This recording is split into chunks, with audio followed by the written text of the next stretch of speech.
Hey, folks, welcome to FaithSide. This is a podcast with yours truly, Sam Healey, and joining me is my good friend Andrew Lowen from Lowen Games. This is a podcast about faith and board gaming.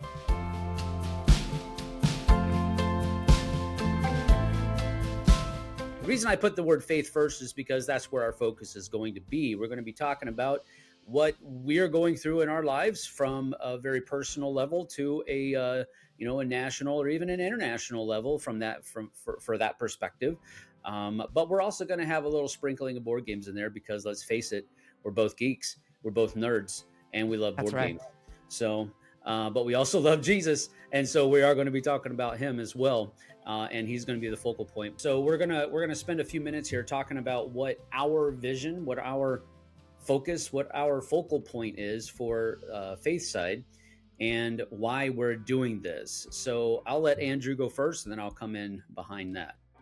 Yeah, Lord knows, I did not need another podcast in my life. I did not need another thing to do in my life. For those of you that know who I am, which is going to probably be a limited slice of humans, maybe from our, the Deliverance fans or something.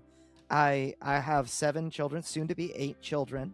I have 2 businesses, Lowen Games and Crowdfunding Nerds, which is a marketing agency. And I already have a podcast called the Crowdfunding Nerds Podcast, which is weekly. And Sam, you came to me and were like, I have an idea for a podcast and I want to do this, focus on faith. We kind of talked about like the dice steeple, how you did that in the past. And I just did my best to give you the best advice I could, just as a, try to be wise counsel. And then you're like, hey, yeah, it's a great idea. Why don't you be my co-host? And my first answer was, no, I don't want to do that. Either way. And then I just prayed on it. I opened up the Bible and sought the Lord. And I actually found that God was like, yeah, you're going to do something more. I'm like, God, but I'm already very, very busy. And he's like, yep, exactly. Busy people get things done. Like, That's right. He didn't say those exact words, but my paraphrase. And so with the support of my wife and a calling, I jumped in.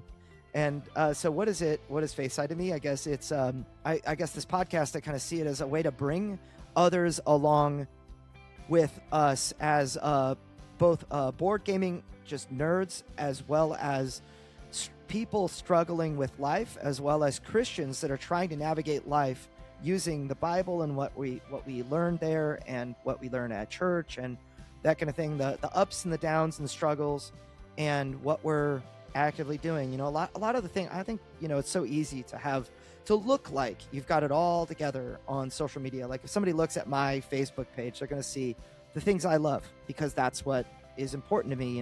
I want my social media to be, this is what I love. So you see my kids, probably see Brazilian Jiu-Jitsu. You'll see maybe some scripture, maybe some things, quotes I've been thinking about, and games and whatnot. Mm-hmm. And but it doesn't really captivate or capture the truth, which is that I struggle and I have issues and I have challenges. And I think that people latch on to struggle, and I have peaks and valleys like everybody in life. And I think it's maybe a good place to share that, but on a faith journey that maybe others might want to be a part of.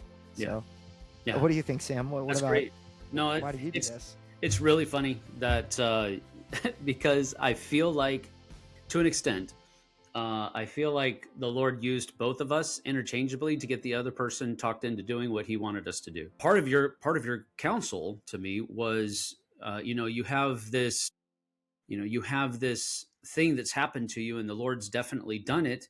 The Lord definitely is in it, and he's giving you this to step forward into something. So what are you going to do with it?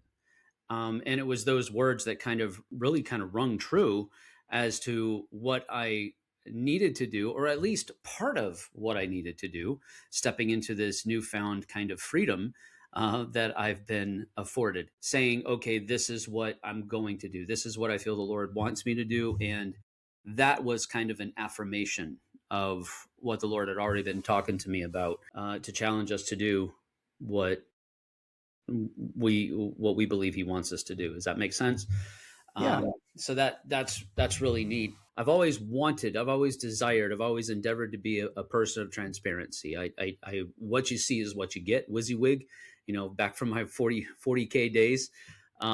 What you see is what you get. The miniature that's on the table, it should have everything that is on my army list, and that's the idea that I try to come at content creation with. If I don't like something, I'll tell you. If I like something, I tell you. If I love something, I won't have to tell you. You'll see it all over my face. That's kind of the person that I've always tried and endeavored to be. But it's been increasingly harder to be transparent about my faith in the industry and in life in general, not just the board game industry. I don't want to feel like I'm picking on any one particular industry or group of people, because quite frankly, the world is dark no matter where you go. That's why we're supposed to be image bearers and light bearers, so that we can shine the light into those dark places. And even when you use the word dark places, people get really offended, and they kind of should, right? Not that you meant it in an offensive way. I was going to say, what do you mean by dark place? I know it's a common thing that I hear a lot of people, and maybe people listening to this feel like, yeah, the board game industry is a dark place, or the video game, or just games industry in general. Frankly, darkness is simply the absence of light, right? Right. Technically, it's not even a thing. It's like sure, cold. yeah. It's like it's not a thing. It's the absence of heat. Sure, yeah, exactly. So, but I guess in a more of a metaphorical sense, darkness exists where light does not exist. And so if you have a place that's dark, it's because there is a dimness, at the very least, of light in that area. And so when I mean that the world is a dark place, I mean that the light needs to be taken to it, because it doesn't exist. Darkness cannot exist in light. And so if you have darkness, it means that there is an absence of light. Some people might say, well, that's kind of it's kind of arrogant for you to think that you have the light that other people need. And I would counter with, it's not my light. If I thought, just like the moon, we reflect the light. Sure, yeah, exactly. The moon only reflects the sun, right? So the moon can't boast in the light that it gives it because it's not its own light. And that's how we feel, I think, right? We feel like this is not our light. That's why we don't feel like we're being arrogant here. This is the light of Christ. And I think it's important to note that I don't try to reflect the light to benefit other people necessarily.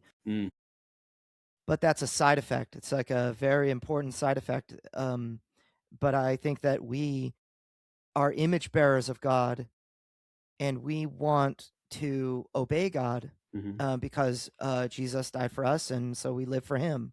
And in my own private life, when no one else is watching, that's when it matters more, or equally as much, certainly, as if I'm in front of a bunch of people at a convention, looking like the hero at my deliverance booth or whatever, Right.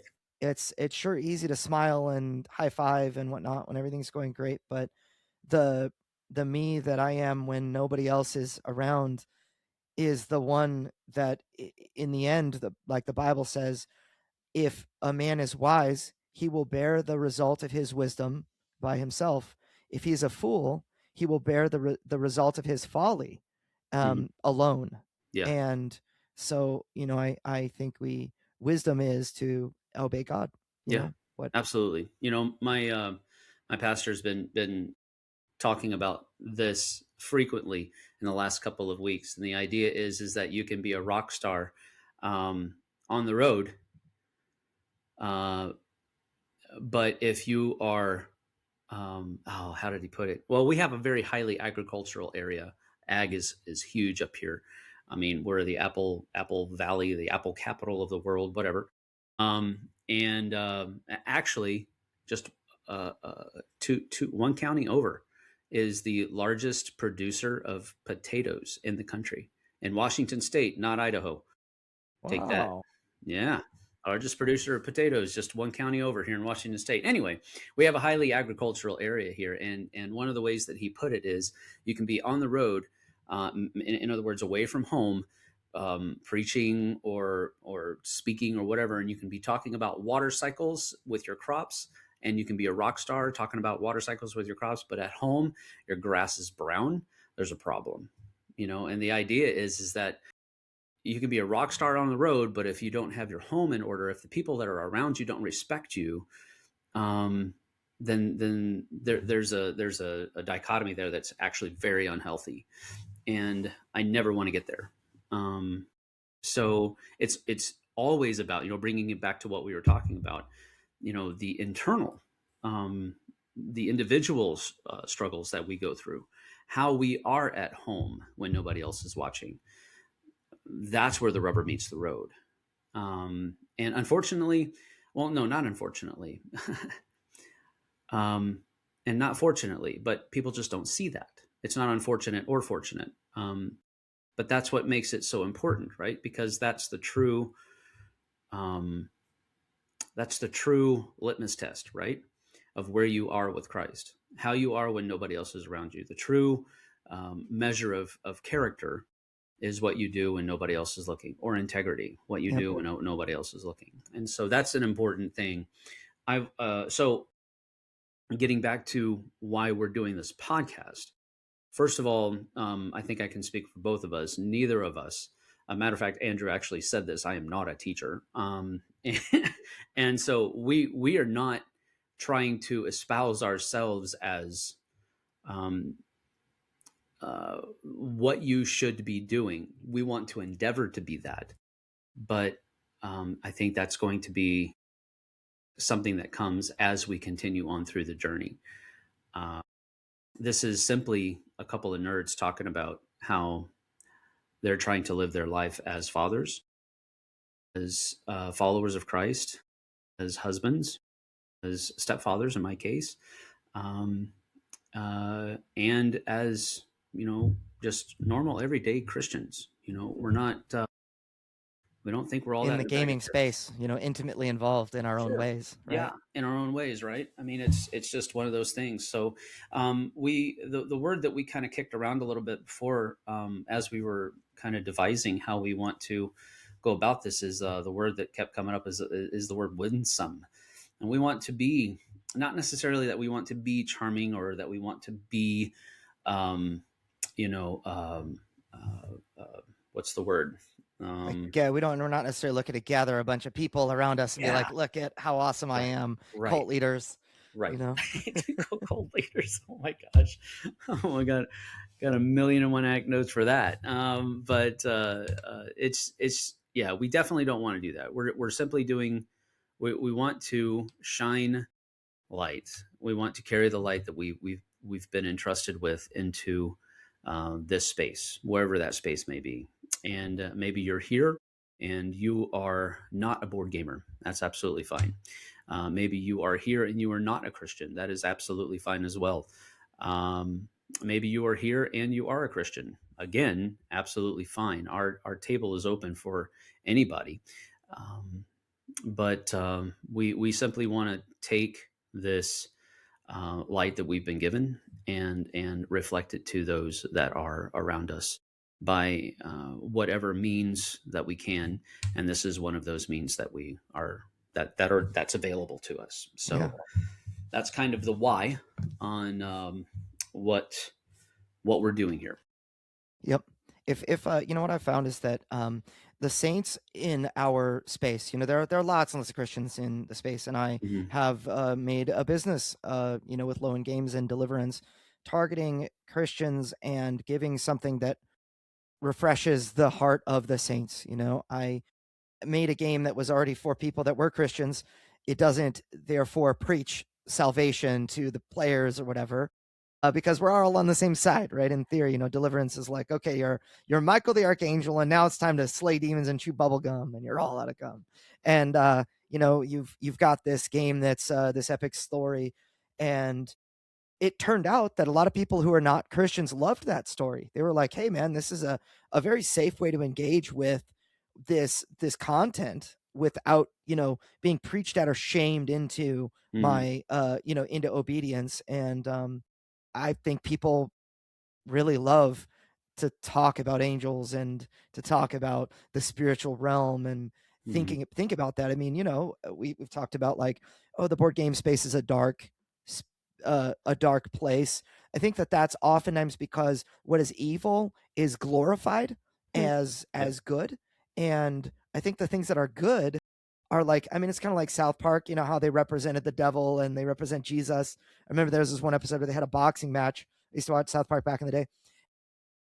Jesus was this flimsy little, you know, American white guy with a beard, and you know, the devil's this big giant honking dude. And I just you know, I feel like a lot of Christians that make products for this industry make weak sauce things that I would not really be very interested in playing because they have to present perfection and that kind of thing. I have analogies for that. Maybe we'll get into that some other episode. But man, it grinds my gears, you know, when Christians make stuff that I don't want to play just because it's not that great.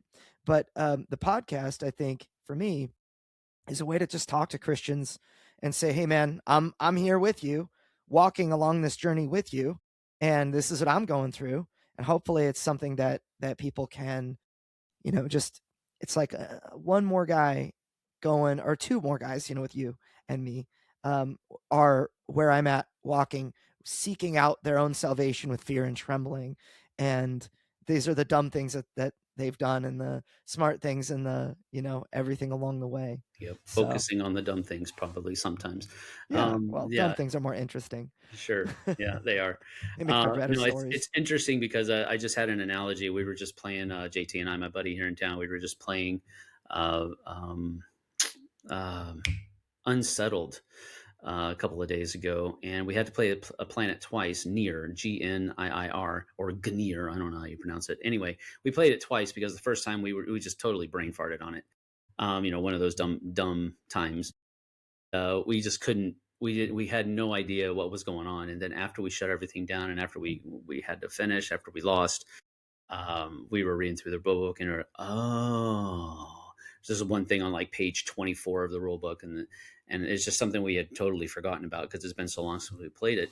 But anyway, the thing that it was is that in order to get forward in the scenario, you had to have resonance.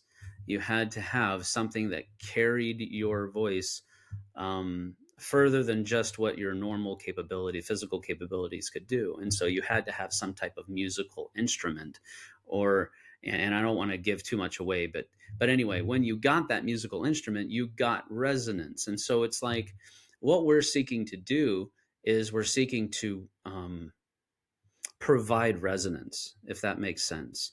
We don't necessarily think that we are the academically perfect way to do whatever it is that we're going to talk about doing, or that we have the correct interpretation, perfect interpretation of whatever it is that we're going to be talking about.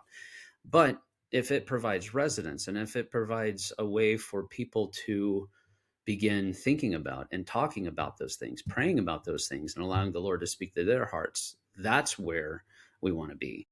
And hopefully that will resonate with you. You are a dad. I am, right? That's awesome. That's a good analogy. You know, we had discussed, you know, before our podcast, you know, various elements of what we want to do here. And, you know, we wanted to talk about what this is initially, what we've been reading. We have a topic that I'm looking forward to discussing, which I think is actually important as one of my, I don't want to say conditions or whatever of joining the podcast, but I said, hey, the first episode should be on the elephant in the room. Let's, you know, and then you added, you know, what have you been thinking on lately is you know, something, and maybe some of what we've shared has covered that a little bit, games we've been playing. So where do you want to go next? You want to jump into what we've been reading, or you want to get into the elephant in the room?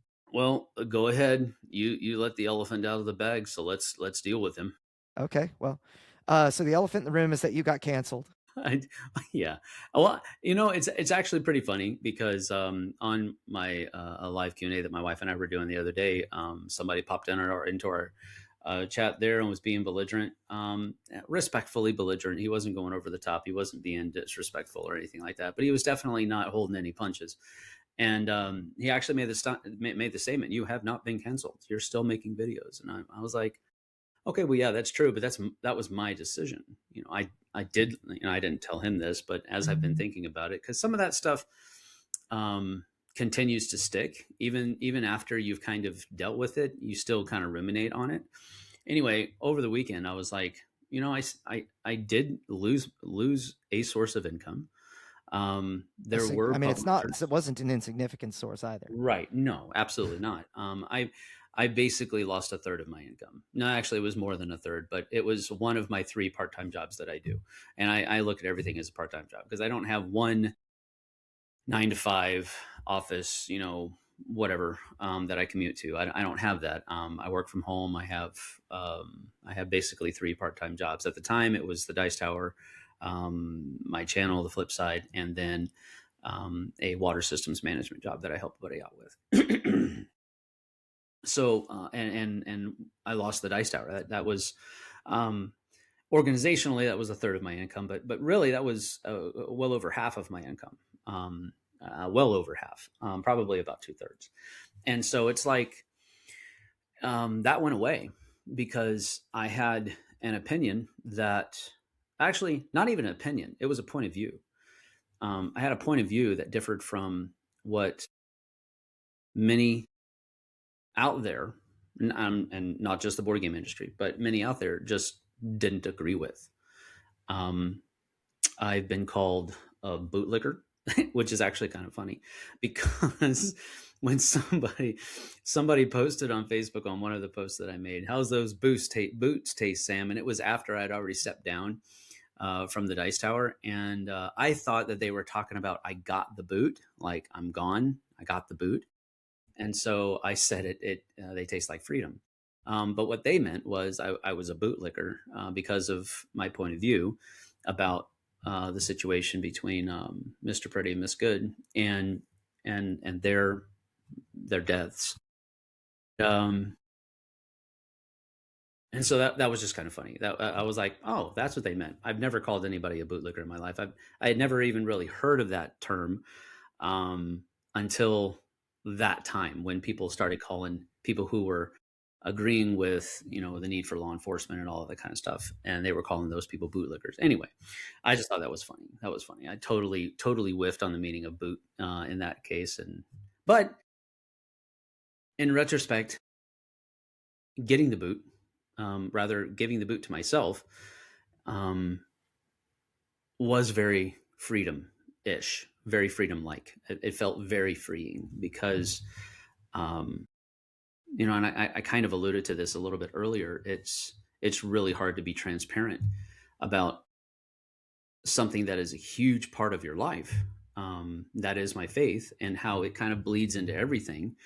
Now, when you're part of an organization that chooses to be apolitical, and that's another phrase I want to kind of talk about. And if you have any choosing to not make a political stance one way or the other, right? Sure, yeah. And that's which I think is a fair position. Absolutely. I don't. This is not a. Michael Jordan would say, they asked Michael Jordan, "Why don't you get into politics?" And he said, "Because Republicans spend money too," or something like that. And it was back in the 90s, I think. And I mean, I work with people that are hyper conservative and people that are hyper liberal and people everywhere in between, and they have excellent projects, and the money spends the same, and you don't need to necessarily. It's not good practice to divide, right. Yeah, and that's another thing that people have said is that I took a political stance, and from my point of view, there was nothing political about anything that I said.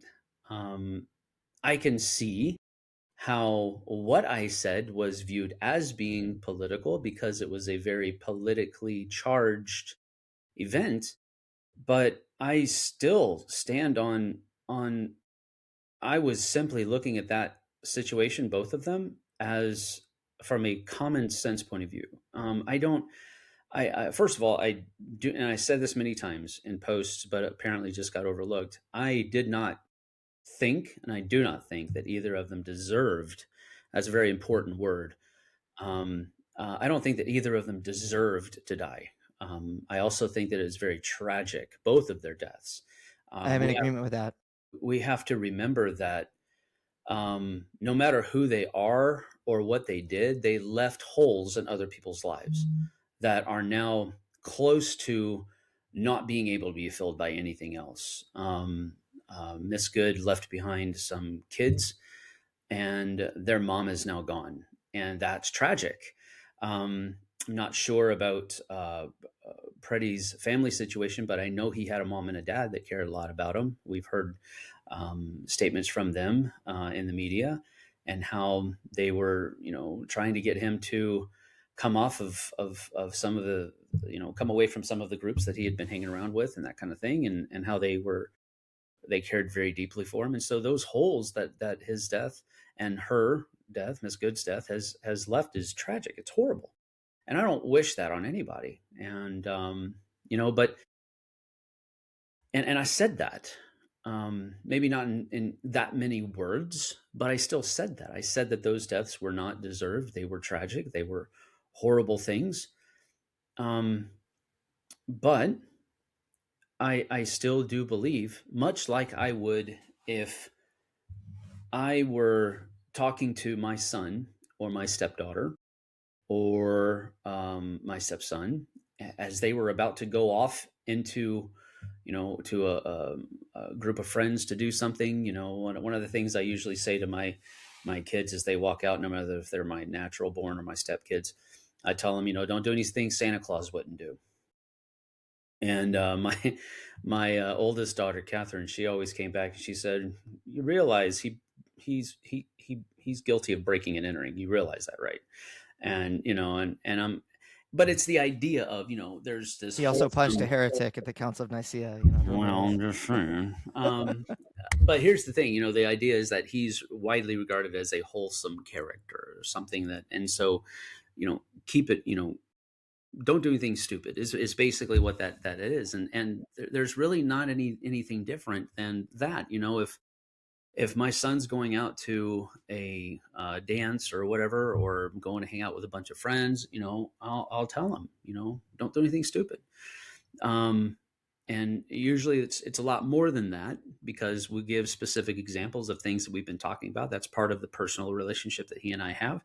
If my stepdaughter is going out to a prom with her friends, her mom and I both take a look at what she's about to go out and wear. And because, and really she doesn't have any desire to be provocative at all. So our job is kind of easy that way. But it's the idea of, it's common sense. There's stupid people out there that don't care one whit about you, and you have to do what you're supposed to do first, before you even get to anywhere else. And so, the concept I always think about is like defensive driving. There was the other day I was driving, in my lane. I take a left at this light right next to Bucky's, and it's a very busy intersection. Goes under a freeway and everything, and there was a very, very large, oversized tractor trailer on my right that was in a lane that was turning with me. So I'm in like we'll call it far left lane, and he is in the next lane over, also turning the same direction. And I have taken this drive hundreds of times, and thousands of times maybe. And as I'm turning left, this guy's turning left too. I realize he is going to get into my lane, and the right side of my car is going to get cut up right now. At the very least, I may get turned over. Like, this is a giant tractor on his car. I don't want that thing to fall on me. I don't want to hurt my car. So I slammed my brakes in the middle of the intersection, as the light was green, and he turns and totally eats into my lane, like so severely. It's like I don't want to say my life flashed before my eyes, but like, it was like, oh my goodness, that was something that many semi-drivers would have found a way to stay in their own lane. And if I just naturally assume that he's going to act with wisdom or act with skill, then I would have had a ruined car. Absolutely. At the very least. Right. Yep. And Absolutely. it was gnarly. And so after that situation, resolved. He went past me, and then I was able to drive, like normal, because I hit my brakes. I thought about like how valuable and how important it was to think about myself and being defensive. And in many ways, I'm a mixed martial arts guy. I have about 19 years in Brazilian Jiu-Jitsu, so I'm a first-degree black belt in Brazilian Jiu-Jitsu. I actively compete. In fact, I'm competing in a week. We'll see how I do. And then I spent a lot. I've had hundreds of matches wrestling through high school and college, and a little bit internationally. And point fighting and karate before that. I've done MMA fights and all sorts of stuff. And one of the dumbest things that I could do is rely on that and be a jerk to people, because I can beat them up if I want. Yeah. The most valuable skill set, I would say, in fighting is your ability to talk, to de-escalate situations. And if somebody laid hands on me, I can always throw them on their head. But it's not my first resort. It's my very, very, very last resort. I don't know if they have knives or if they have diseases or whatever, but certainly I can calm with my words. And then the second most valuable skill, in my opinion, is to run. If you have a really good 100-yard dash, man, nobody's gonna fight you. Nobody will catch you. And if you don't, you just have to trip somebody next to you. That's right. So throw them on their head real quick, and then that's right. But I just think about the skill sets that I'm learning are for the worst case scenario, and never something that I should use. Like people are like, "Oh, you're a scary guy. You're a dangerous guy." I've got my cauliflower ear, and my head looks like a giant pit bull's head. My wife likes it when I shave my head, but I just think I look like a monster. And but it's one of those things. Like I'm always going to be your friend. I'm never going to be the guy that's starting anything, and the guy that loses control, because I know how dangerous that can be. And that's one of the coolest things, I think. John Lovell is somebody that I follow on YouTube and a bunch of different places, and he wrote a book called The Warrior Poet's Way. And one of the things that he said about that whole idea is that we need more men of integrity. We need more men of character that are also violent men. Not that they need to be violent, but they need the capability or the ability to be violent. And why would they need to do that? And is that and that the reason for that is so that we can be strong for our families, for our wives, and for our kids. It's there are many cases of serial killers that would specifically avoid families with masculine looking fathers. They would not go out because I can't remember the name, but there are more than one that I can think of that were that way. Yeah. And it's interesting also because he also made the point where looking that way is not necessarily where you want to go. There's something wrong with it if you already look that way, because it is a deterrent, as you just said. But if you don't look that way, then you're under the radar of those people that are seeking to cause trouble. And it'll give you the opportunity to be even more of a surprise to that in that situation. But the idea in Warrior Poet Way that he was espousing, I got away from it, is that we have to be strong for our families, but we need to be kind with our families. So the idea is that that's the dichotomy of the warrior poet. You're able to take the fight to the situation that needs it taken to, but you also have that soft side that your wife and your kids know and love. And the idea there is that I think it's interesting that you made that kind of difference, that you aren't going to be that guy unless somebody doesn't give you a choice. You know what I'm saying? And I think that's an important thing to be able to do. Yeah. I think about it in, there was a phrase that the Bible uses all the time, which is meekness. Yes, blessed absolutely. are the meek.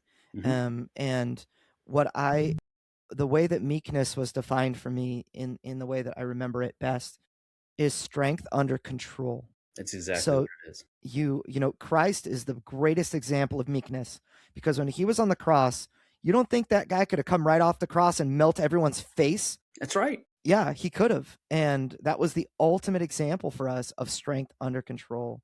Or like when, you know, they tried to stone him in the temple, or when, you know, a lot of other things, right? I mean, he could have, you know, in fact, that's one of the things the devil tried to attack, was his meekness, his strength Yeah. under control Yeah. in the desert when he was tempted. And that was the you know, hey, make these stones become bread. Just like you're hungry, you're about to die because you're Yeah. so hungry. Do something about it, you know, Jesus. fix it. Yeah. And you know, another temptation was, you'll have all these kingdoms. All these kingdoms are mine. I'll give them to you right now if you just bow down and worship me. That was certainly a shortcut, and it wouldn't have been a temptation if the devil, if it wasn't truly the devil's to give, right? Yep. And Absolutely. so yeah, That's absolutely. Yeah. I did a back when I was in Bible college. We did we took Greek. I was not good at Greek, by the way. But one of the assignments that we had was you had to take a word and just do a complete deep dive. It was basically called a word study, and I chose the word meekness. Meekness. And one of the things that's always stuck with me, I couldn't tell you the Greek word for meekness if my life depended on it. But one of the things that stuck with me about that is that in secular uses of the Greek word that is translated as meekness in the New Testament, was used to describe a tame elephant. And if you look at the amount of power that an elephant possesses, and to look at that and say that's meekness, when it is trained and brought under the or subject to an authority, that's the picture of meekness that the Bible uses when it says, "Blessed are the meek." And I think that's just always connected, because people will try to get us to believe that meekness is weakness. You know, that's the little phrase that gets turned, and that couldn't be farther from the truth. Meekness is power under authority. You know, Jesus had all power, but he subjected himself to the Father's authority, which made him the meekest person on the face of the earth. So that's a great point to make. it's awesome. So now, getting back to the elephant in the room, Yeah, the elephant. because we're talking about the very meek elephant in the room. The whole cancellation thing, you know, I was on the outside and I saw what was happening. I think that number one, the issue from my perspective, and for those that are, you know, it's already out of the news cycle, which is, you know, I feel a lot of what the news does to us as all the people caught in the middle is they manufacture outrage, things that are legitimately rageful. Like they rage bait us so hard. And it's like, what should I be angry about today? There's always something to be angry about. In fact, you know, if you don't think that there are millions of things that you don't know about that are there to be angry about, man, they're like Nigeria. You know, I have at my church, there's the former archbishop of the Anglican Church in Nigeria is an asylum seeker at my church. And he actually had to flee Nigeria because of threats, you know, significant threats on his life. And we know, you know, Nigeria is actually the number one, well, it's the country with the highest posted Christian deaths every year for the last couple of years running.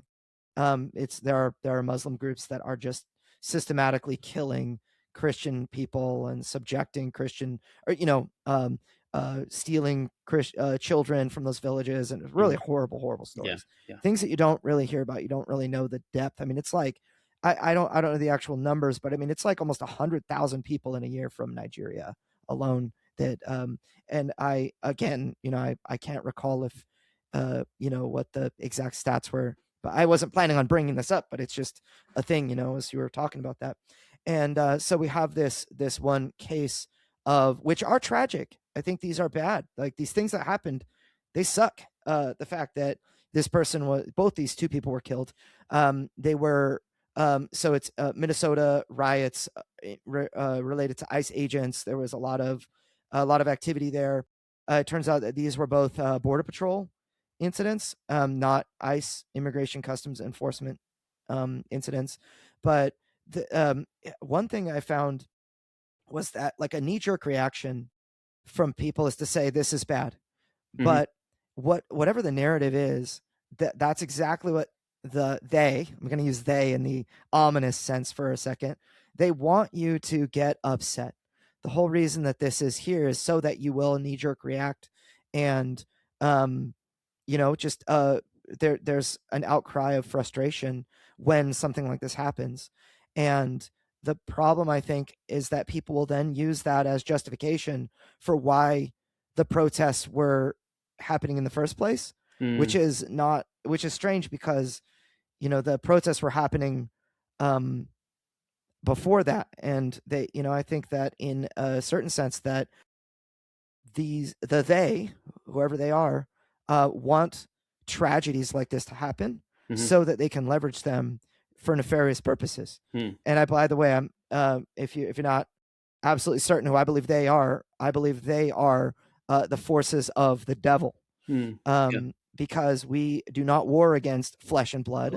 That's right. But our battle is against powers and principalities, rulers of darkness, and in the heavenly places.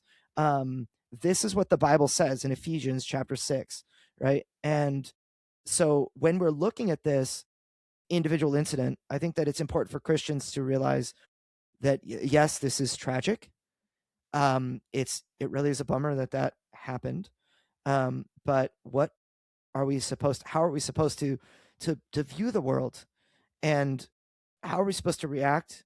And I think that there's always, there's if you hold yourself back and just, the Bible says one side seems right until another cross-examines him. Yeah. And so wait for cross-examination. Yes. They do not want you to wait for cross-examination. Now, Sam, you, from my perspective, cross-examined a particular element because you are a concealed carry holder. Yes. And one of the things that was widely publicized about this guy, Preddy, is he was a concealed carry holder. And everybody that takes concealed carry training knows that you declare that you have a concealed weapon, and you don't get into a physical tussle while having a concealed weapon. Those are like that's big no-nos. It's one of the most dangerous things, because if you're getting into a tussle with somebody who is a perpetrator trying to do harm, and they get a hold of your weapon, not only are they going to be held accountable for what they do, but you are as well, because you gave them the opportunity to have that weapon in their presence by getting into a physical altercation with them. So yeah, there's a whole lot of things that as a concealed carry permit holder, and the course, and again, this is not something that I took extensive training on. This was 1 day long class. This was gun ownership 101, concealed carry 101. They spent a considerable amount of time talking about what kinds of situations you should or should not carry your weapon into. And one of them is protests. You do not go to a protest while you're concealed carrying. If you do, it's legal. You can do it, but you shouldn't, because it's unwise, because of the things that we already mentioned. But if you come in contact with police officers and you are carrying, you're supposed to declare. I got stopped. I was actually on my way to church, and I got stopped speeding. But I got stopped, and so I pulled over. I was going, I think, 5 over, maybe it was 10. But the guy was the state trooper pulled me over and came up, and I looked in my rear view, and I noticed that he was being very cautious. He had his hand on the hilt of his pistol, and I had the window down, and he said, "I see your sticker in your back window. Are you carrying?" Because I had the company that I bought my concealed carry holster from. I had a sticker on my back window, and so he saw that, and that was the first question he asked me: "Are you carrying? Do you have a weapon inside the vehicle?" And I said, "No, sir, I don't. Not right now. I'm on my way to church." And I don't conceal carry to church because our church has a, a very capable team, security team of that is run by an ex-SWAT LEO and several current and retired LEOs or veterans. So I don't feel like I need to carry when I go to church, and so I wasn't. But that was the first question he asked me, and there's a reason for that. It's because he had probable cause to ask me the question, and if I had been carrying, that should have been the first thing out of my mouth. But that just wasn't the case. And the thing is that there's so many decisions that could have been made differently that would have led to a different conclusion, I think. And that's where I'm at. And people listen to that and they call that victim blaming. And I'm like, okay, what you call something doesn't change what I'm actually saying. What I'm actually saying is that there were definite, real, common sense reasons for him not to be carrying that day. And if we look at it, and again, what happened to him was tragic, but let's just hit pause for a minute and say, what if he hadn't been carrying? If that was the only thing that changed, he would probably still be alive today. That doesn't mean it was his fault. That just means that the entire situation would have been different had that one singular decision been made differently. Mm-hmm. And that's just common sense. That's not anything else. And it's not me saying that it's his fault. It's not me saying that because he was carrying at a protest that he deserved to die. It's not even us excusing other people that pulled triggers and ended his life. Right. It's not because, I mean, again, my whole thing was, and one of the posts that I probably took more heat on, because the original, it actually didn't go to, it didn't start with that. It actually started with a post that was made by someone that I still desire to call a friend. I don't know that he would do that for me though. He made a post that said, if you, and again, I don't remember his exact wording, but the idea was if you're saying that Preddy shouldn't have been at this place with a gun, then you should also have said that Kyle Rittenhouse shouldn't have been in that situation with a gun. And I responded to that post as that is false equivalency. Those two situations are not the same. There's so many differences. The only thing that was similar is that they both had a firearm in a heightened situation. The situations weren't even the same. One was a protest. The other one was a riot. In one sense, he was. I mean, there's just so many differences. And so I said that's false equivalency. You can't say that.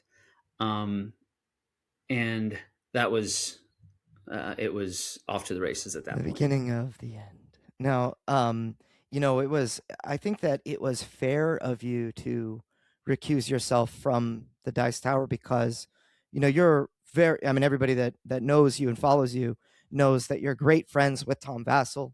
I can recall, like, you came onto the Dice Tower within the first 100 videos that were ever published, probably the first 50 or something.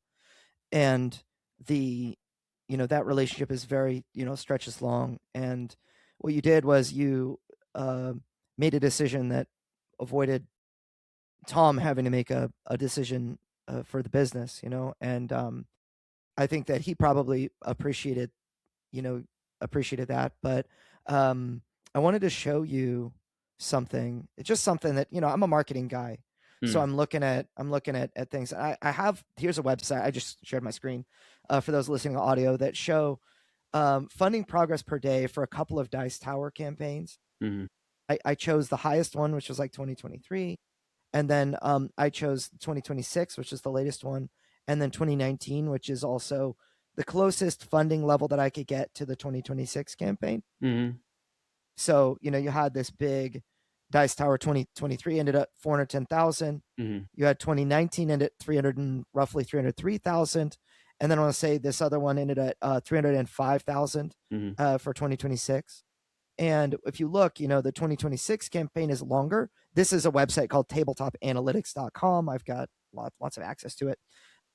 The funding curve looks very similar to what I would expect as a very normal, there's not really any outlier day here, except for the big campaign here was like, 2023 campaign had like a significant amount of money raised on the second to last day or the last day. And then another thing that I observed as well was like the latest campaign started at a much lower place than all of the other campaigns. The Dice Tower 2019 campaign started at $119,000 raised on the first day. And the 2026 campaign was 81,000. It was like a huge difference in day one. And you can see that in the amount pledged per day is like becomes very similar. And the backer progress per day, very similar charts. You had this day, it looks like in the middle of this campaign for 2019 was like a big one. But other than that, like they're very similar, other than again, like the very last day of this 2023 campaign. New backers per day, like they follow interesting graphs. If you look at, so I'm going to click into the 2023 or 2026 campaign. You can see, in fact, I think I have to remove some of the others so to get into this campaign. All right, here we are. Okay, so the first line, I guess this first chart's not really important. The only important is the yellow graph, which is like the funding progress. My question is, based on these two charts, pledges per day and backers per day, which is the day that Sam Healey stepped in it? So if you could just like point to any of these days, like can you point to any particular day? I know when it did, but from those graphs, no, I can't see anything. I can't see a significant difference. Right. So let me scroll down. So first of all, these graphs are very normal. There's positive growth every day. This is the amount of money that the Dice Tower made per day and whatnot.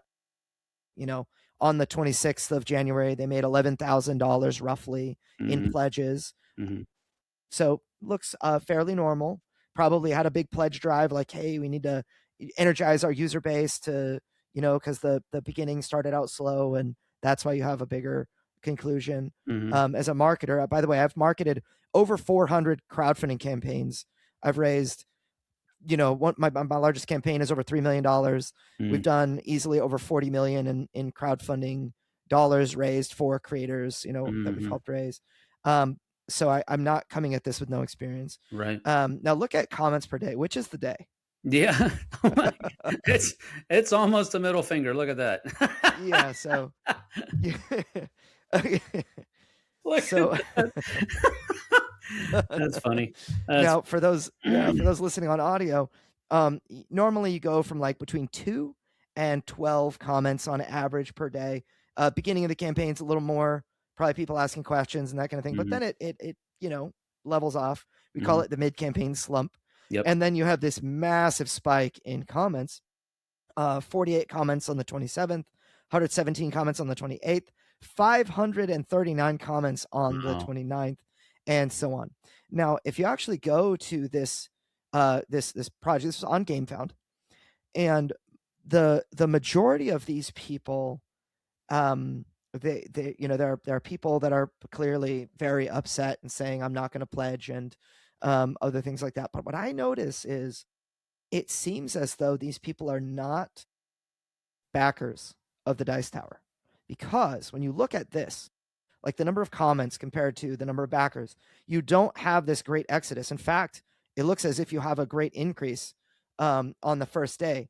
There, it's almost like, oh, Sam Healey's in the news. Oh yeah, that's right. I need to pledge for the Dice Tower. I don't know exactly, but what I can say is that when this happens in many other campaigns, it oftentimes because there's a big problem, like, hey, you stole someone else's rule book or whatever. There's a massive like cancellation of backers. You see negatives in these backers per day numbers. And so I actually am very suspicious of all of those comments. And so, it is what it is. But oftentimes I feel like there are a lot of people, and I'll go ahead and stop screen sharing right now. But there are a lot of people that will make a lot of noise, but those are not your people.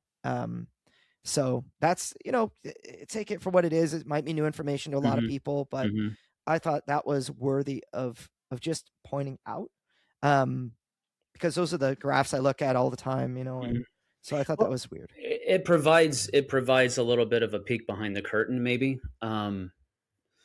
And again, it is definitely not my expertise. So I appreciate you sharing that, because, I don't even have access to those kinds of tools that would avail me to that kind of information.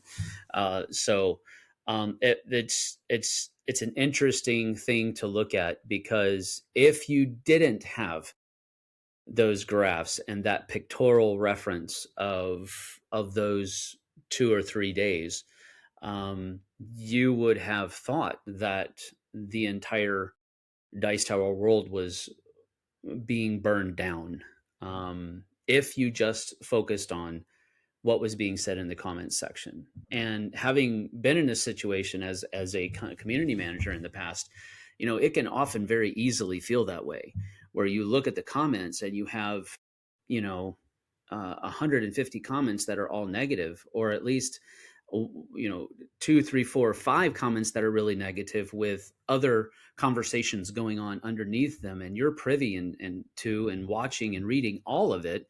It's really easy to have blinders on, and or to feel like the world is crumbling around you, right? I mean, it probably felt pretty terrible. And I can speak to this as somebody who has suffered at the hands of, a very angry mob before, for things that I haven't even, that I mean, I didn't even say anything. Right. People are just mad that I made a Christian game, and in various outpourings of anger. So it's not fun at all. No, yeah. I mean, it's an interesting place to be in, especially on the side of it that I was, because I did feel powerless to an extent. But instead of wallowing in that feeling of powerlessness, I decided to do what I could do. And the only thing that I could do was own my part of it. And so if, I've always been the kind of person that if I see a problem, and if I perceive that I am part of the problem, then the easiest route that I can take to fix that problem, or at least be part of the solution, is to remove myself from that problem. And so that's exactly where I went. Tom called me, and I don't want to say too much, because I don't want to overstep how he would want to handle it, because I respect him. So we did have a conversation that first, I guess it was Monday, maybe Tuesday, because the comments were made on a Sunday. I was actually traveling back from Florida, because we had just gotten done with the Dice Tower cruise. And I was in the airport, and I was bored, that's a horrible situation to be in. Idle hands and all that. But Monday came, and things started getting a little heated. And I think it was probably Tuesday that Tom called, not Monday. And he said, "Hey, we're in a difficult spot, basically." And I said, "All right, well, what do you want to do?" And he's like, "Well, I don't know what I'm going to do yet, but we're just keeping our eyes on it. Basically, I don't remember exactly what we said, but the idea was is that we're just going to watch what's going on, and we'll make a decision later. And Wednesday happened, and still no decision had really been made. I would imagine because, like your graphs were showing us, they hadn't really seen a drop in um, per day.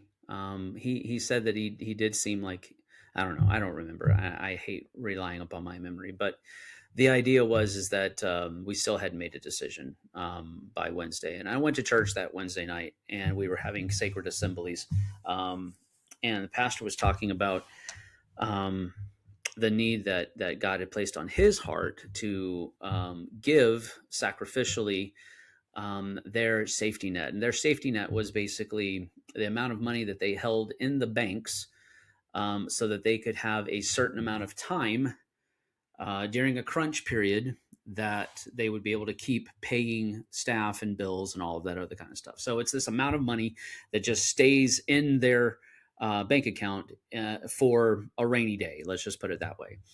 And there's another pastor in church that's starting to a new building campaign, and he and the elders of the church felt very strongly that they needed to give their their security net as a sacrificial offering to this church that's starting a new building program. And that resonated with me. And the Lord said said to me, he spoke to my heart. He said, and again, not audible. I didn't hear a voice. There were no horns. There were no flapping of angels' wings. None of that. They may have been, but you didn't hear them. I didn't hear them. Yeah, that's it. And he spoke to my heart. He said, "You need to get rid of your security blanket. You need to get rid of your security net." And because for a very long time, I had, as I look back retrospectively, I had come to treat the salary that I got from the Dice Tower as a security net. No matter what happens with my channel, no matter happens with the other part-time job that I have, I still got this amount of money coming in. And the Lord convicted me of that.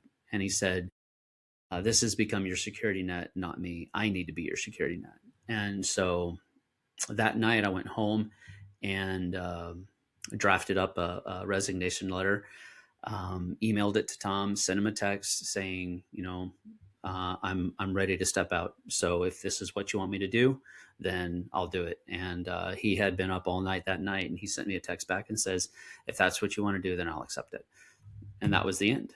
And I didn't really put any more thought into it other than that. It was simply just, this is what I felt like the Lord was telling me, not asking me, is what he was telling me to do. And my part in that at that point was obedience. It wasn't to, I'm saving my friend from having to do something hard. It wasn't that. It was just the Lord said, hey, this is what I want you to do. And I had already given the Lord my yes. And I think a lot of the time, well, sometimes people will say, "Oh, you're just you have a persecution complex, you Christian, that you're." Yeah. And I think that as a what this part of the reason we're even doing this podcast is because we want to talk about how to handle things like a man, and you're taking responsibility. And there's a much bigger difference between saying, "Woe is me, I'm being persecuted," and saying like, "Okay, for good or ill, I put myself in this situation, and I need to take responsibility for this." Yes. And it may have been, a thing that the Lord had planned, to split you off and to do this thing. And, you certainly wouldn't be in this place having this podcast with me if you had not said that. Right. Right. Yeah. Maybe but, not. Yeah. And, I think about, well, I guess I want to say something first is that, I personally, so that everybody that listens to this knows the way I feel, like I wish the Dice Tower well. I've been to Dice Tower cons. I've talked to Tom. I've harassed him over and over again to give Deliverance a try. Tom, wait till second edition, by the way. We'll make sure he gets played eventually. But I hope the Dice Tower increases and not decreases. I think it's important for our industry as an organization. It's been around for a long time, does a lot of good. And I certainly don't want Tom to feel like, oh, I have to defend myself from this guy or from this podcast or whatever, tell my side of the story. It's not what we're trying to do. Also, I don't want to make it seem like the Dice Tower is actually not suffering at all from maybe from this. I saw like one comment in the GameFound comments that were like, I've been on the Dice Tower cruise, I've been on the to various conventions, and I'm not doing it anymore. And so I see like there could actually be ramifications. Is also, there are plenty of people that say, I'm not shopping at this Walmart ever again, and then they're back the next week. So you really can't take what people say as like the final word on anything. But I do think that it was the healthy thing for the Dice Tower and the healthy thing for you to separate. And now that you're doing your own thing, I'd like to ask you what happened after you did that. Well, because you kind of stepped out in faith. You obeyed God. I did. Yes, absolutely. We had no idea where that amount of income that they provided was going to come from, and so we kind of, it was. I mean, just being honest, trying to be transparent. We send that. Boom! I hit return, and it goes up, and I'm like, well, great. Now I'm out of job, and so now what am I going to do? And so it's very much one of those things of you've done what you were supposed to do, but it's almost like you feel like Abram when God told him, you need to get your stuff, get all your family, and you need to leave where you are and go to a place that I will show you. And it's like, yeah. I've got my GPS out here, Lord. I'd like you to give me the destination so that I can know where I'm going. And just like he did with Abram, soon to be called Abraham, it very much felt that way. It's like, okay, we're getting out of the land of Midian, and okay, so and not that I'm drawing a conclusion there, but the idea is that I got up and I left, but I didn't know where I was going to be going. And I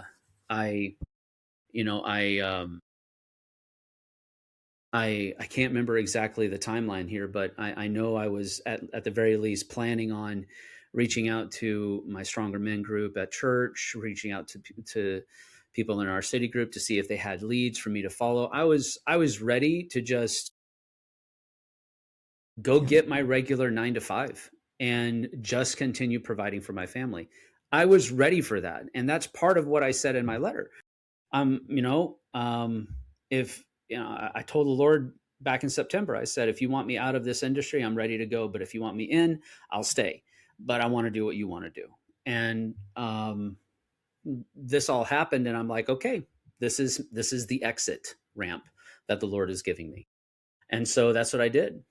A couple days later, we got an email from a subscriber, and they said, I don't want to be subscriber to the flip side, right? Yes, subscriber to the flip side. I don't want to be rude. I don't want to overstep my bounds, but may I ask how much the Dice Tower was paying you? Because I want to replace it.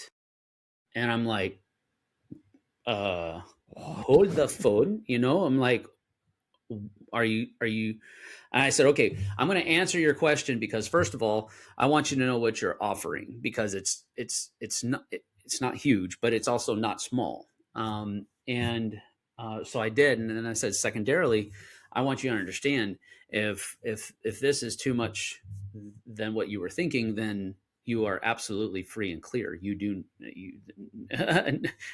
don't have to do anything. So those are the two reasons why I told you. And then secondarily, I said, and again, this is too much. And I'm sitting here, I'm reading the email with my wife standing right next to me, and we're both kind of, our jaws are on the floor.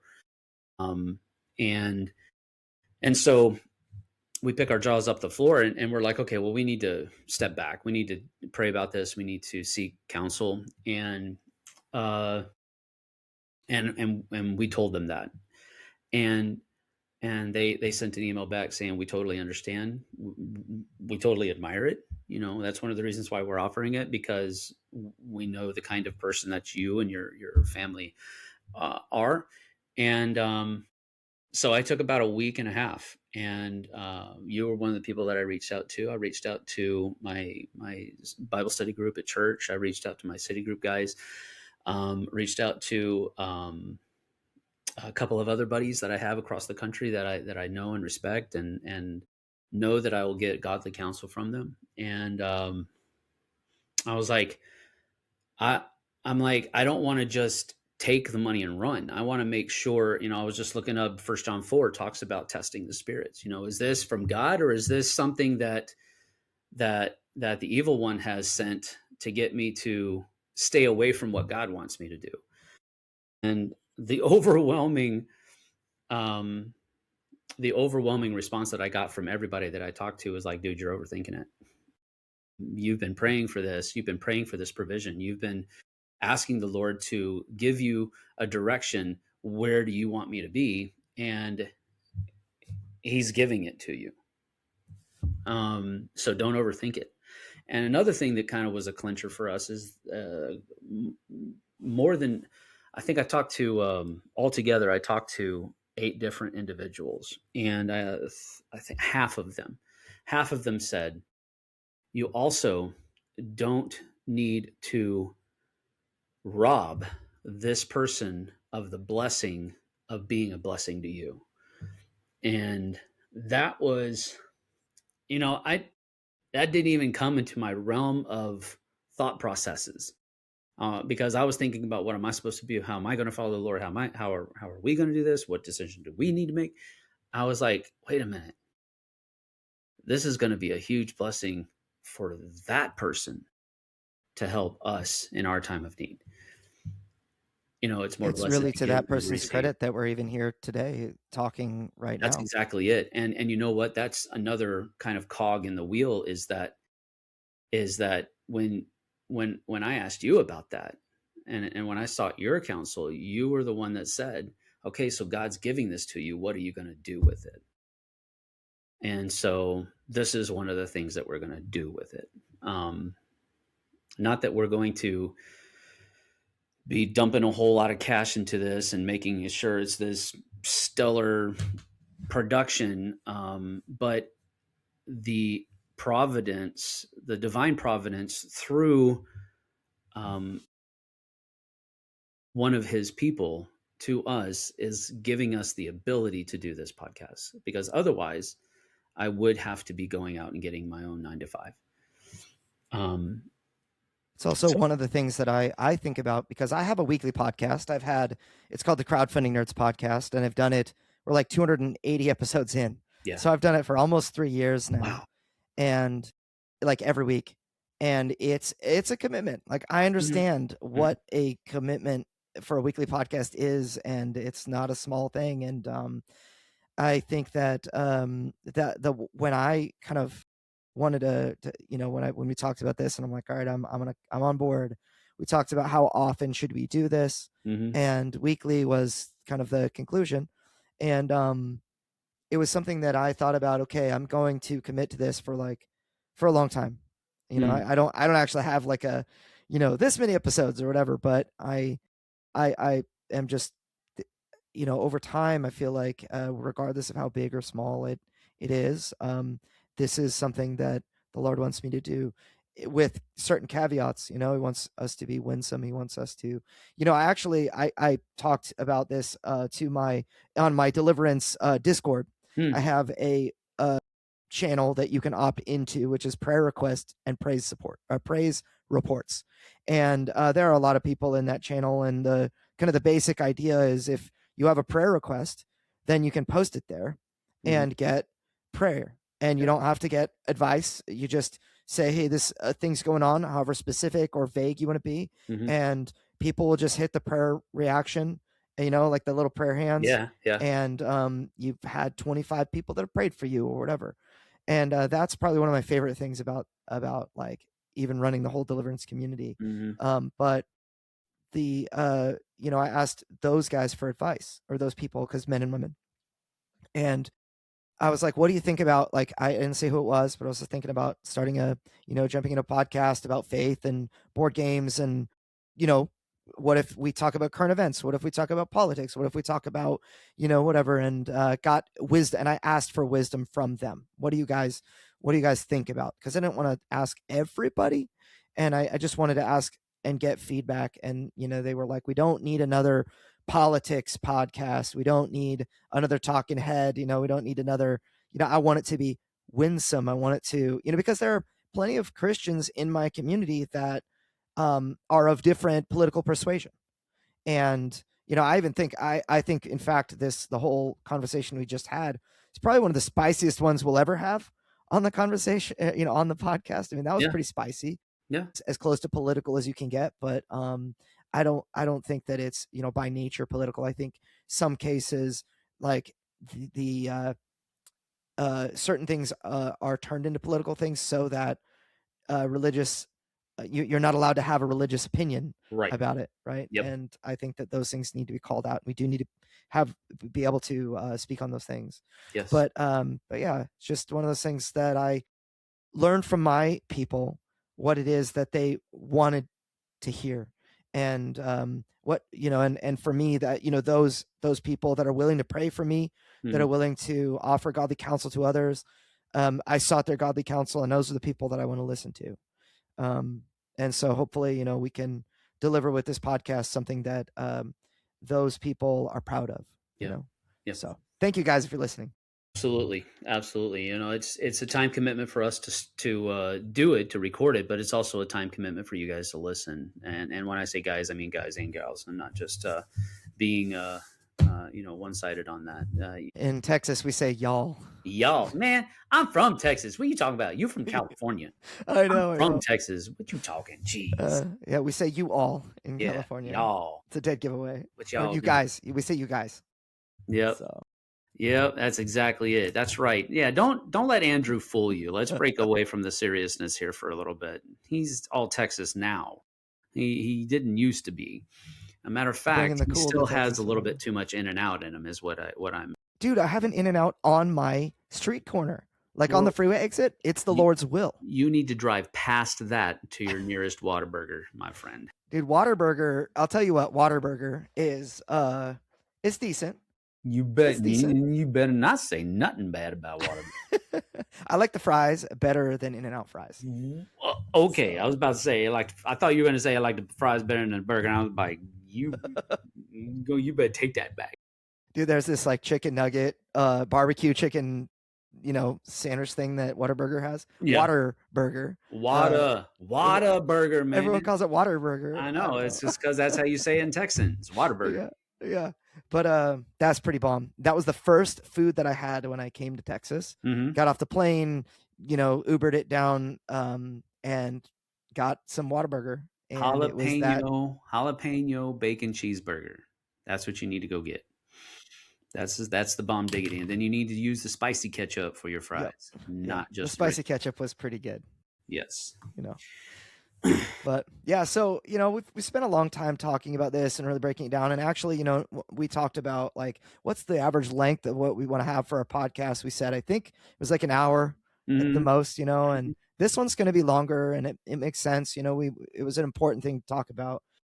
But future episodes we'll stick between 45 minutes to 60 minutes is the goal, so that everybody can generally make it part of their regular listening. So what's maybe the next thing? What games have you been playing? We talked about Actually, yeah. Yesterday we had to take the Volkswagen in for a recall. One of the seat sensors that's connected to the airbag on the passenger side was going out, so we had to go get that looked at. And while we were having our car worked on, we went over and we spent some time with some subscribers of ours that are over there. They've driven over to a bunch of the different board game nights that we sponsor here in town, and so we reached out to them to see if they were available, and they were.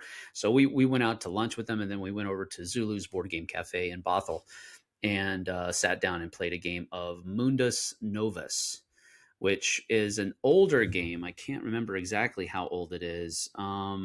let me see here. Mundus, Novus. Hopefully we can edit all of this out. But Yeah, I just created a little marker. Mark clip 1. Mundus Novus 2011 is an old game, bro. This is 15 years old, and that's like boomer years in board game talk. That's true. That's right. But one of the things is that one of my favorite board game artist is Vincent Dutrait, and this game has Vincent Dutrait's artwork in it. And David, the guy that we went over to go see, had a copy of it. It was one of the first games that he played and purchased as he was getting into the hobby way back when. And so he taught. It was him and his wife, and then me and Jess, Mie, David, Mie, and then me and Jess were playing the game. And it's a neat little game where you are basically you get a hand of 5 cards every turn, and if you have some ships out there, then you'll get some extra cards. But basically, you're choosing, the headmaster or the trade master is going to choose how many cards out of your hand you're going to put up for trade every turn. And then it's literally that you can pick from somebody else's thing, and then it's their turn to pick a card from everybody else that's laid out there. And then whoever they pick from, now it's their turn, and you can continue to trade until everybody has the same number of cards in their hand. And then you're going to use those cards to purchase new cards. So it's kind of like a deck builder, but it's more like you're using cards out of your hand to purchase cards that are going to go in your tableau. So it's really a tableau builder, but it has that feeling of being a deck builder because you're using cards to purchase cards. But it's really actually an interesting game. The only problem was, he said when he bought this way back when, he bought it for like $20. But now you have to pay like he had been looking around for it, and now it's like $50, and it's a used copy. It's not even brand new. And so he's like, so what do you think? Is this worth $20? I said, yeah, it's worth $20, easy. What about $50 used? I was like, well, I don't know about that. And that's basically where we were. But it's still a fun game, and it's got a good appeal because the artwork on the cards is good. But it is really just a card game. There are some tokens for money, which it's a race to get to $75 first, and there's a couple of auto win conditions that you could reach, and that's actually how David won the game. He had like $6 to his name throughout the course of the game, because we all had cards that, if somebody has more ships than you do, then they have to give you money and that kind of stuff. But it's an interesting little game. Unfortunately, it's at that point where it's people think it's worth more than it actually is that have it and trying to sell it. Mm-hmm. So I'll have to wait to see if I get a deal on it somewhere. But Mundus Novus from 2011, it's a really fun game. It's got good artwork too. Very cool. Yeah, I there's a game that's been on my mind lately quite a lot, which is Galactic Cruise. Ooh. That also has Vincent Dutrait art. Very fun, and it's Wally the board game. Wait, am I crazy? Am I wrong? Yeah, Galactic Cruise is not. That's Ian O'Toole. Ian O'Toole. Oh my goodness, I mix those two guys up all the time.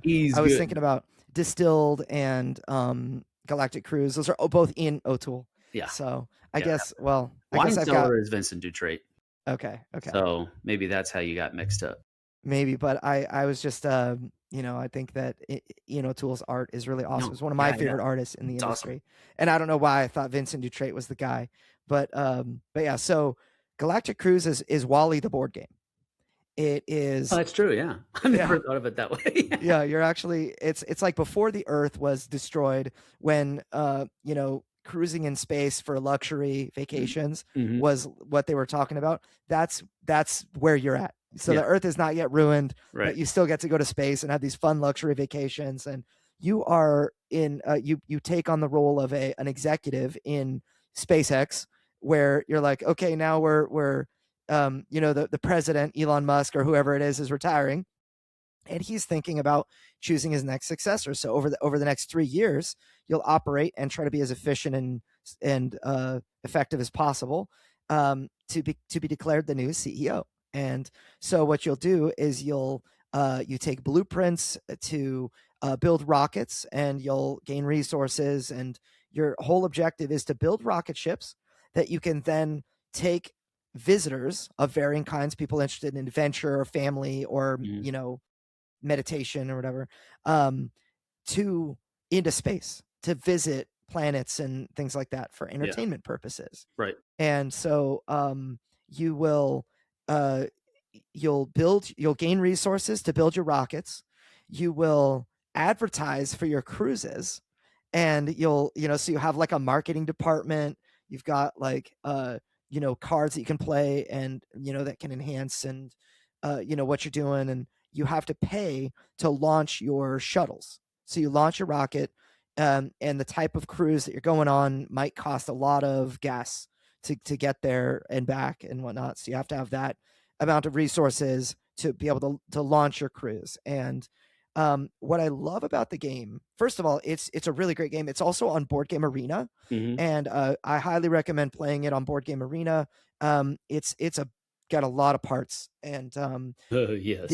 it's a very significant play. Mhm. Your first and second time through are pretty long, but it's so fun because what I love about the game is how every single interaction. So you're playing competitively, but every single interaction is positive. Mm. It's like it's a worker placement. There's a worker placement engine Mhm. that you use. So you've got your regular workers, you've got your expert workers, and so you've got your regular workers that can, like, if I need to use, so if you take a space, you're like, I needed blueprints for my rocket.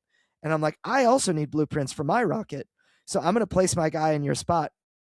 It's going to bump your worker back to your player board, Mhm. which is going to give you a resource and allow you to use that worker again. Mhm. So it's not necessarily a bad thing that I did to you. It's actually a really good thing. And so I'm going to try to minimize the amount of good things that I do. But sometimes it's like, hey, I got to bump your worker to do my thing. You're like, oh, great, I get a reward. If it's like, oh, I'm going to take all of this oil or all of this gas or whatever from the supply, and then you're like, you know what? I'm going to fill all of that gas from the supply. There's a huge reward for filling lots and lots of resources. And everything that I do, it's like, oh, I'm going to take the last of the, what are these, like development cards or something Mhm. like that. They're Mhm. like cards that you can kind of, uh, they give you special powers, and then somebody's like, somebody needs to refill those. But the person that refills them gets bonuses for every single card Yeah. that was empty. Yeah. And it's like, it's so positive. Mhm. I've never encountered a worker placement game that has such positive interaction all the time Mm. and allows you to do what you want to do when you want to do it. So there's nothing that's like a take that mechanism, where it's like, I got the, married with children first, like in Agricola.